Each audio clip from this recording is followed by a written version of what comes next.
Student, आज हम करेंगे class 8 Bihar board BSCB Hindi Basant भाग 3। पहला चैप्टर है लाख की चूड़ियाँ। ये कौन लिखे हैं? तकमता नाथ। तो आइए आज इसका प्रश्न अभ्यास करते हैं। पहला कहानी से है। बचपन में लेखक अपने मामा के गांव चाव से क्यों जाता था और बल्लू को बल्लू मामा न कहकर बल्लू काका क्यों कहता था?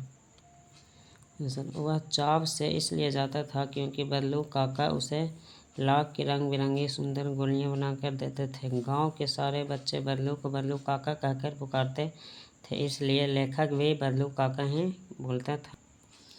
वस्तु विनिमय क्या है? विनिमय की प्रचलित पद्धति क्या है?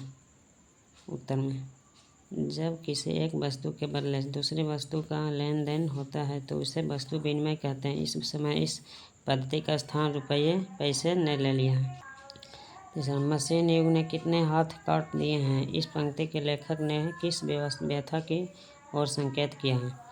आंसर, लेखक ने कारीगरों की दुख व्यथा की ओर संकेत किया है। लेखक, पहले काम कारीगरों के हाथों से होता था लेकिन अब मशीनों से होता है, जिसके कारण बहुत से कारीगर बेरोजगार हो गए हैं। बल्लू के मन में ऐसी कौन सी व्यथा थी जो लेखक से छिपा न सकी? मशीन युग के आने से लोगों के कांच की चूड़ियाँ ज़्यादा पसंद आने लगी, जिसके कारण बल्लू बेरोजगार हो गया। लोग हाथों से बनाई हुई चीज़ों से ज़्यादा मशीनों की बनाई हुई चीज़ों को पसंद करते हैं। यही व्यथा है जो लेखक के छिपी न रह सकी। अगला, मशीन युग से बल्लू के जीवन में क्या बदलाव आया? तो आंसर देखिए, बल्लू के जीवन में यह बदलाव आया कि वह बेरोजगार हो गया और बीमार रहने लगा। कहानी से आगे का पहला क्वेश्चन देखिए, अपने मेले बाजार आदि में हाथ से बनी चीज़ों को बिकते देखा होगा। आपके मन में किसी चीज़ के बनाने की कला सीखने की इच्छा हुई हो और आपने कोई कारीगरी सीखने का प्रयास किया हो तो उसके विषय में लिखिए। देखिए आंसर, मैंने मेले में मोतियों की गले की पहनने वाली मालाओं को देखा था, जिनके देखकर मेरे मन में भी इच्छा जागी कि मैं भी ऐसे ही अपने हाथों से मोतियों की मालाएं बनाऊं। लाख की वस्तुओं का निर्माण भारत के किन किन राज्यों में होता है? लाख से चूड़ियों के अतिरिक्त क्या क्या चीज़ें बनती हैं? ज्ञात कीजिए। लाख की वस्तुओं का निर्माण सबसे ज़्यादा उत्तर प्रदेश में होता है। लाख से चूड़ियाँ, मूर्तियाँ, गुड़ियाँ तथा सजावट की वस्तुओं का निर्माण होता है। अनुमान और कल्पना का देखिए पहला क्वेश्चन, घर में मेहमान के आने पर आप उसका अतिथि सत्कार कैसे करें? हम उनसे आराम से बैठने के लिए कहेंगे और उनसे पानी और खाने के लिए पूछेंगे। अगला क्वेश्चन, आपको छुट्टियों में किसके घर जाना सबसे अच्छा लगता है? वहाँ की दिनचर्या अलग कैसे होती है? लिखिए। मुझे मेरी नानी के घर जाना सबसे ज़्यादा पसंद है। वहाँ पर सब जल्दी सोते हैं और जल्दी उठते हैं। ये मेरा रीज़न, आपका कुछ और होगा, इसलिए आप अपने शब्दों में ही लिखें। तीसरा, मशीनी युग में अनेक परिवर्तन आए दिन होते रहते हैं। आप अपने आसपास के से इस प्रकार के किसी परिवर्तन का उदाहरण चुनिए और उसके बारे में लिखिए। पहले कपड़े हाथों से धोए जाते थे लेकिन अब मशीन से धोए जाते हैं। खाने के मसाले भी पहले घर में पीसे जाते थे लेकिन अब मिक्सर ग्राइंड में पीसे जाते हैं। बाजार में बिकने वाले सामानों की डिजाइनों से में हमेशा परिवर्तन होता रहता है। आप इन परिवर्तनों के किस प्रकार देखते हैं? आपस में चर्चा कीजिए।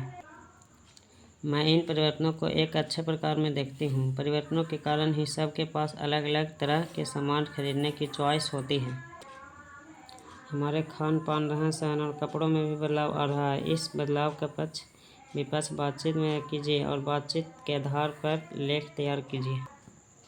आजकल के लोग बंद घरों में रहते हैं, जिसके कारण उन्हें धूप और हवा कम मिलती है। खान पान में भी फास्ट फूड का चलन हो गया है, जो हमारी सेहत के लिए बहुत ज़्यादा हानिकारक है। कपड़ों का बदलाव अच्छा है, अब हमारे पास ज़्यादा चॉइस है कपड़ों में। भाषा की बात, बल्लू को किसी से चिढ़ थी? इस क्वेश्चन पढ़ लीजिएगा, इसका आंसर हम बताते हैं। आइए, व्यंग भाग। अब पहले जैसी औलाद कहाँ? तो इसका व्याख्या देखिए। आजकल के बुजुर्गों के मुंह से यह सुनने को मिलता है, अब पहले जैसी औलाद कहाँ है, जिसमें उनके हृदय में छिपा दुख और व्यंग दिखाई देता है। उनका मानना है कि आजकल की संतान बुजुर्गों को अधिक सम्मान नहीं देती। दूसरा क्वेश्चन पढ़ लीजिएगा, इसका आंसर हम बताते हैं। ठीक है, बदलू कहानी की दृष्टि से पात्र है और भाषा की बात व्याकरण की दृष्टि से संज्ञा है। किसी भी व्यक्ति, स्थान, वस्तु, विचार अथवा भाव को संज्ञा कहते हैं। संज्ञा को 3 भेदों में बांटा गया है। का व्यक्तिवाचक संज्ञा जैसे लाल, रज्जो, आम, कांच, गाय इत्यादि। जातिवाचक संज्ञा जैसे चरित्र, स्वभाव, वजन, आकार। भाववाचक संज्ञा जैसे सुंदर, नाजुक, प्रसन्नता इत्यादि। पाठ से तीनों प्रकार की संज्ञाएं सुनकर लिखिए पहले। व्यक्तिवाचक संज्ञा का उदाहरण है बदलू, जन्मदिन, रज्जू। जातिवाचक संज्ञा आदमी, मकान, शहर। भाववाचक संज्ञा स्वभाव, व्यथा, रुचि। तीसरा क्वेश्चन देखिए, गांव की बोली में कई शब्दों को उच्चारण बदल जाते हैं। कहानी में बदलू वक्त, समय को बखत, उम्र व आयु को उम्र कहता है। इस तरह के अन्य शब्दों को खोजिए जिनके रूप में परिवर्तन हुआ है। अर्थ में उम्र, मर्द, मर्द, बल्ब, बल्ब। इसका मोटिवेशन लाइन है, तू आज किताबों का दीवाना बन जा, दुनिया कल तेरी दीवानी हो जाएगी। अगर आपका कुछ हेल्प हुआ हो तो लाइक, शेयर, सब्सक्राइब करें। कमेंट में ज़रूर कुछ लिखें।